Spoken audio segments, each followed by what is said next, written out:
મિત્રો, આ બટેટાની ડીશ જો તમે એકવાર બનાવશો ને તો તમારી ફેવરિટ ડીશ બની જશે. 1 ચમચો તેલ લીધું છે, અડધી ચમચી રાઈ અને 1 મોટો ચમચો આખા દાણાને વાટેલા છે.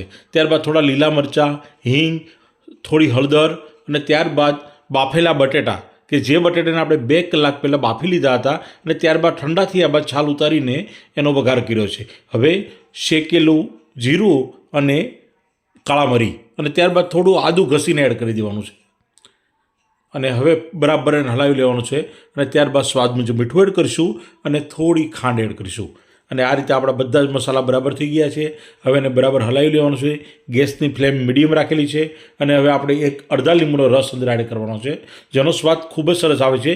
તમારે લીંબુ ન હોય તો તમે આમચૂર પાવડર એડ કરી શકો છો. ત્યારબાદ ફુદીનો અને કોથમીરની પેસ્ટ એડ કરી છે અને આ રીતે આપણા મસાલેદાર અને ખૂબ જ ટેસ્ટી એવા બટેટા બને તૈયાર થઈ ગયા છે, જેને પાવ સાથે, રોટલી સાથે, બ્રેડ સાથે ખાઈ શકો છો.